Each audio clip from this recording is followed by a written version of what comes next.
We're diving into one of the biggest hurdles speakers face, deciding what the heck to speak on.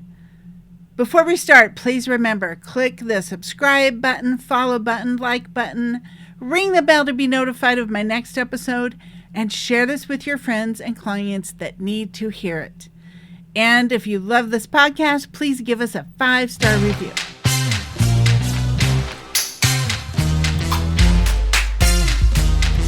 Hello and welcome to Public Speaking Tips and Tales with Speaking Coach Kelly. This podcast is dedicated to helping you become a more confident and effective speaker. I'm your host, Kelly K. Walker, and each week we'll dive headfirst into the deep end of public speaking.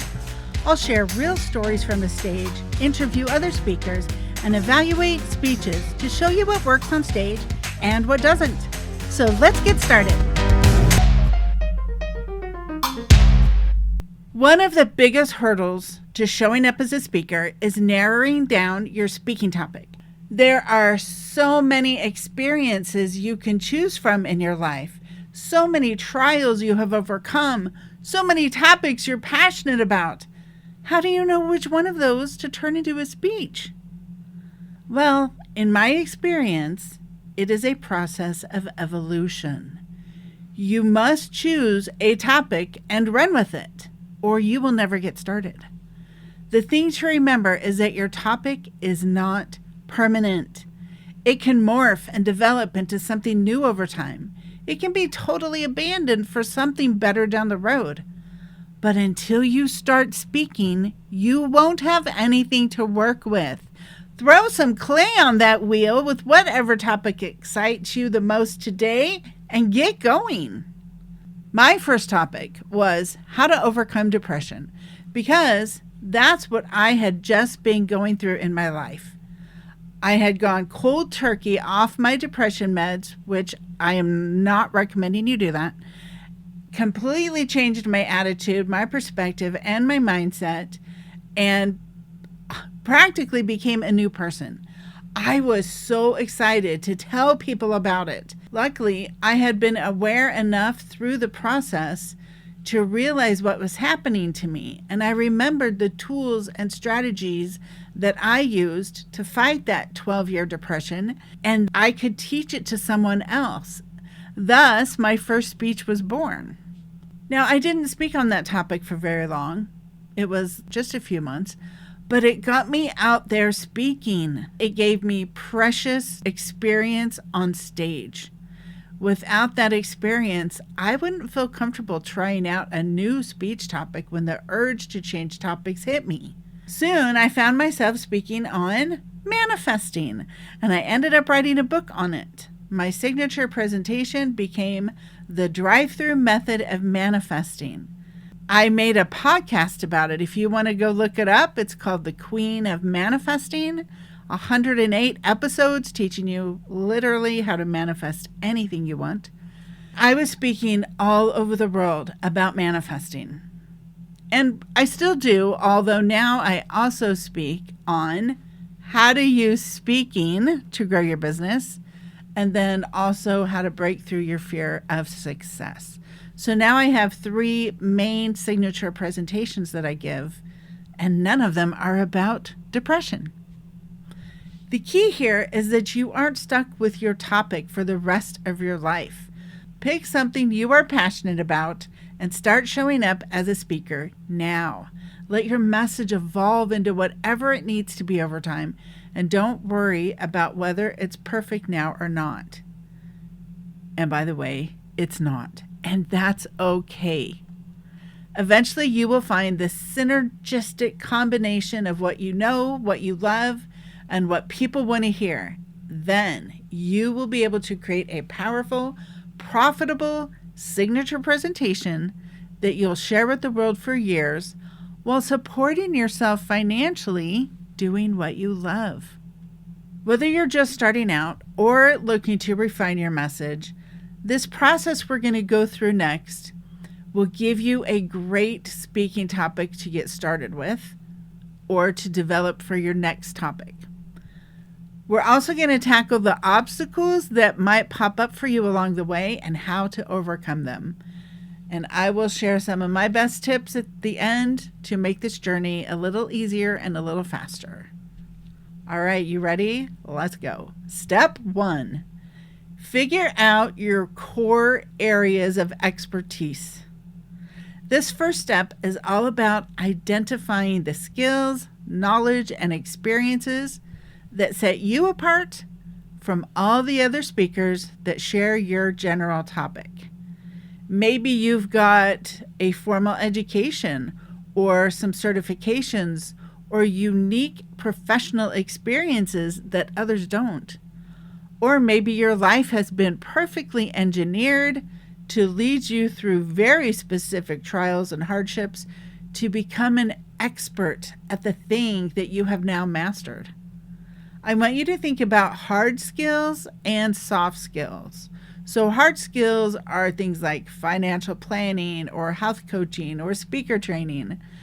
And then your soft skills are things like communication or emotional intelligence, things like that.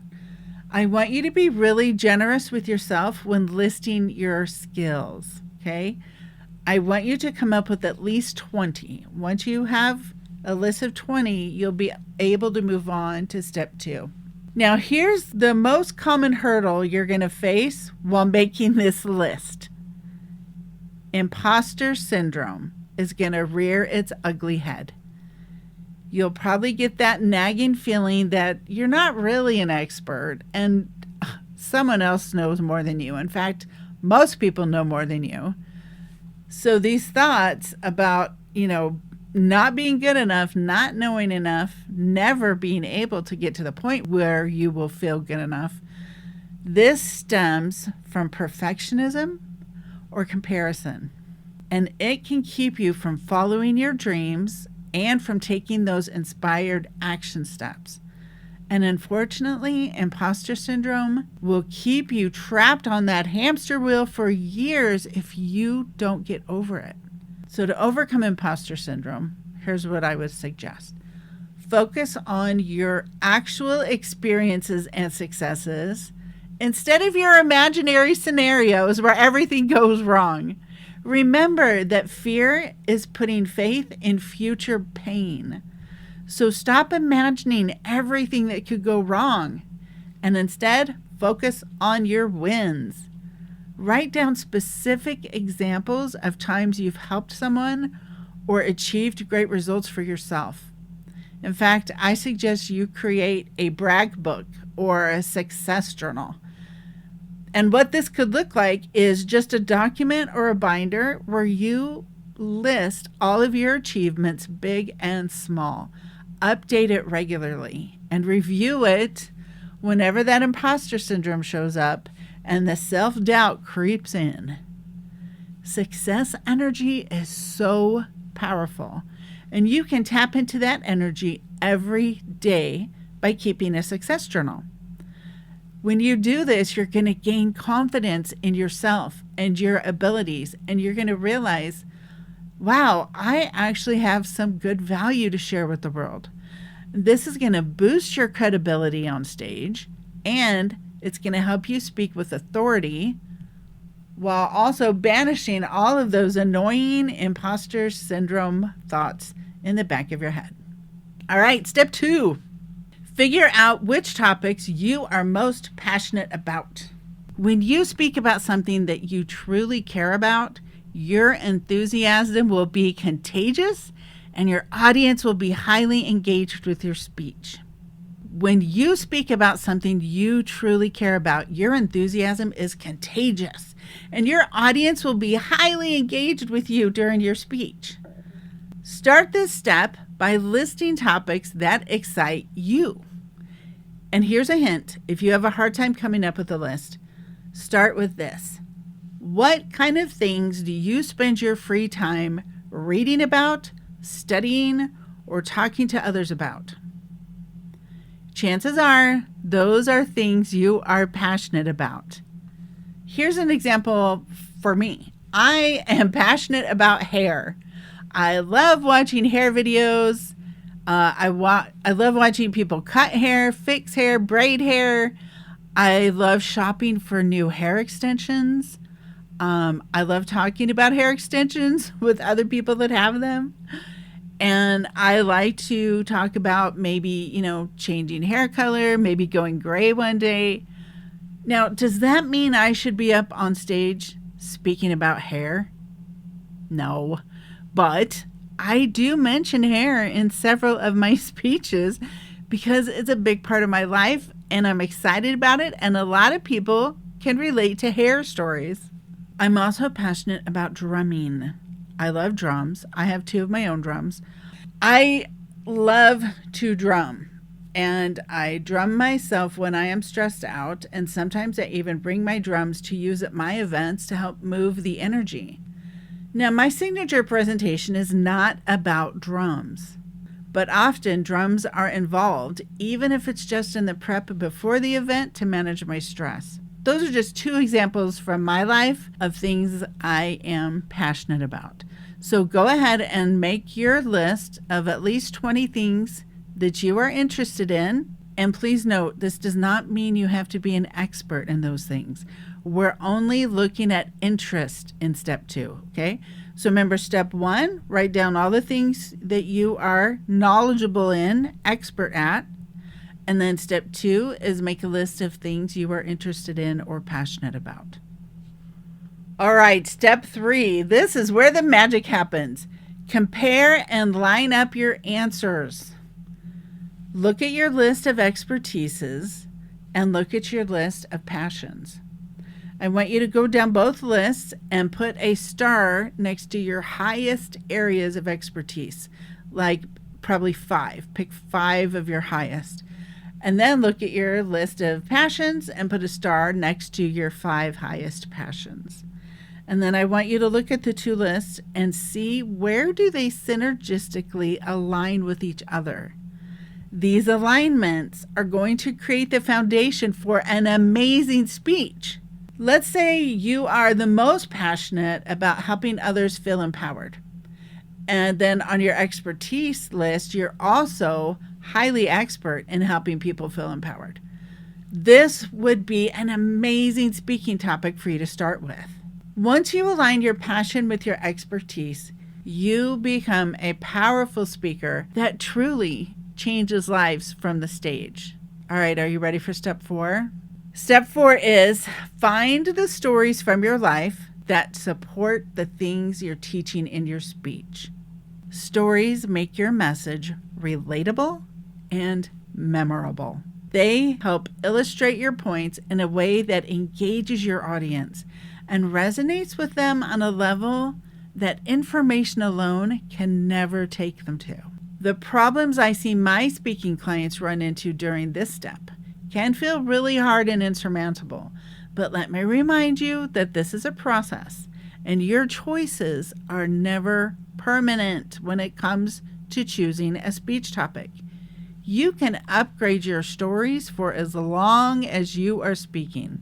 So let's look at the 2 main problems you'll probably face with this step, and then we'll talk about how to get over them. First, you might have a fear of getting too personal with your stories. You don't want to make yourself look bad, or you don't want to make a family member look bad. Maybe there's abuse in your journey and you don't know how to safely share those stories. How much detail is too much or not enough? And what if you can't tell that story without getting so emotional that you end up on the floor in a puddle of tears? Okay, the second big problem. You might not know how to identify which of your life stories are important, impactful, or transformational. It can be challenging to step back and be objective when feeling all the feelings of your big stories, so you can't get clarity on the lessons they might teach because you're feeling the feelings. You have so many experiences that you could share that you feel overwhelmed by having too many options. And then what if you choose one that's a dud? Or what if you choose a story that triggers your audience beyond your ability to handle? These problems must be overcome because sharing personal stories is a non-negotiable.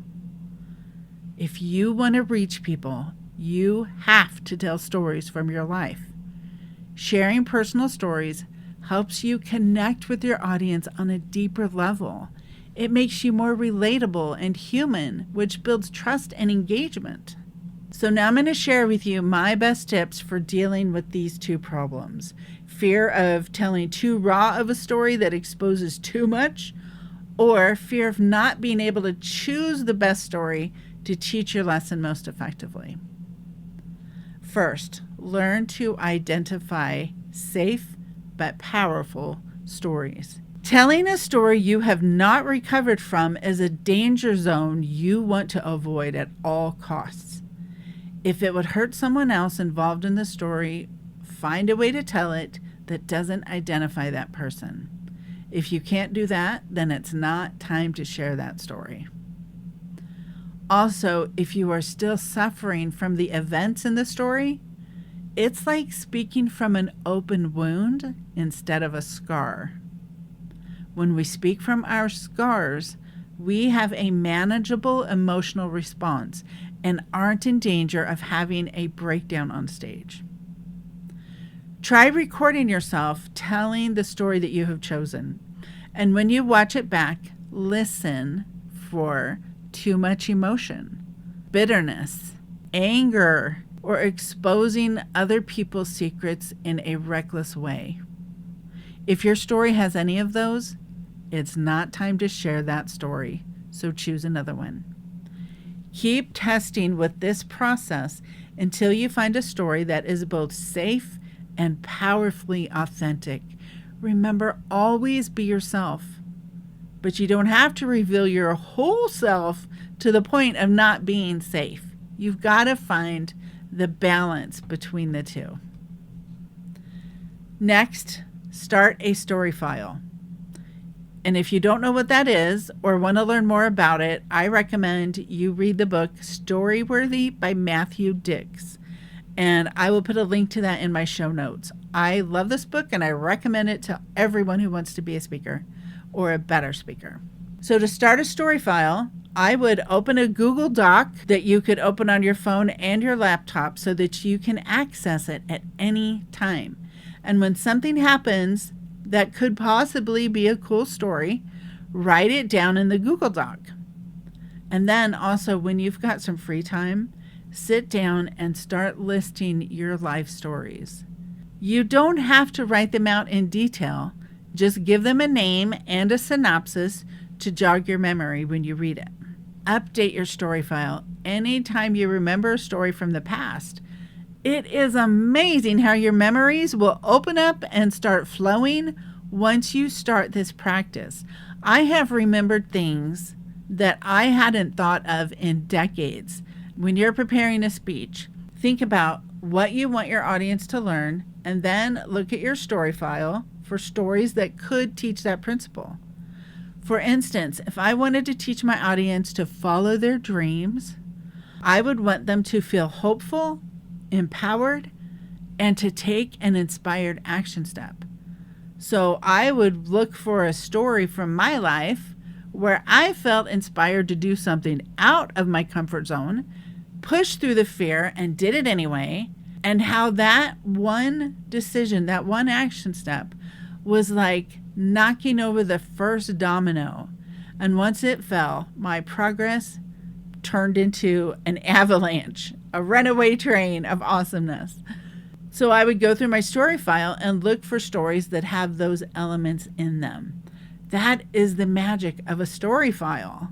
Having a story file to refer back to makes writing speeches infinitely easier and faster. So please start a story file of your own today. All right, step 5, the final step. Put it all together and then give yourself permission to only give this speech one time. No strings attached. The stress of having to create your first talk and then turn it into your signature presentation for the rest of your speaking life is enough to keep anyone from ever getting started. Remember, my first big speech was on overcoming depression, and I only gave it a few times before I leveled up and moved on to a topic I was more expert in and had more passion for, manifesting. And I've leveled up several times since then to topics I am even more expert at and have even more passion for. The key is to let go of the idea that if you write a speech and put all that work into it, then it's got to be your topic for the rest of your life. So take the pressure off of yourself to get it perfect before you can start speaking. Otherwise, you will probably never start speaking. Perfectionism has killed more dreams than failure ever will. I love that quote. Just get out there and start sharing the message you have now, and you will get practice speaking, which is the most valuable thing you can get at this point. You'll also gain clarity on what works and what doesn't work for you and your ideal client. If you never pick a topic and you never start speaking, that clarity will never come, and you will forever remain in the audience. When your soul is yearning to be up on that stage, don't let that happen to you, because you belong in the spotlight, changing lives from the stage. Yes, I get emotional about this. It's very important to me that people that have a message get out there and share it, and don't just let it die in their hearts because they can't get clarity. So please use this process. Pick a topic, throw some clay on the wheel, and get out there and figure out what you want to do by getting started now and giving yourself permission to let it be imperfect. Okay, that is it for today. Thank you for listening. I hope you loved this episode. This is a very meaty episode with a lot of information. I recommend you re-listen to it, pause it when you need to, make your lists, do the assignments so that you're actually getting somewhere from listening to this podcast. Don't just listen and go about your day and say, oh, that's a nice idea, and then never do it, okay? Remember to like, subscribe, follow, all the things. Share this with someone who needs it. And please leave us a 5-star review if you loved it. If you need a little more help figuring out your stories, I have made a 16-page workbook designed specifically to walk you through that process. If you would like to get a free copy of that workbook, go to www.kellykWalker.com/workbook, and you can get it for free. Let me spell that for you, especially my middle name, Kay. So it's KELLYKAYWALKER.com/workbook. If you would like to be a guest on this podcast and share stories from the stage, good, bad, or ugly, we want to hear them all. Make us laugh or make us inspired, make us cringe with you. Send me an email at speakingcoachkelly@gmail.com with the subject line guest. And if you would like to get your speech evaluated by me on an episode of this podcast, also send me an email, but with the subject line evaluate me, and I will send you the application to get your speech evaluated for free on the podcast. All right, that is it for today. I love this episode. I hope you did too. I'll see you all in the next episode.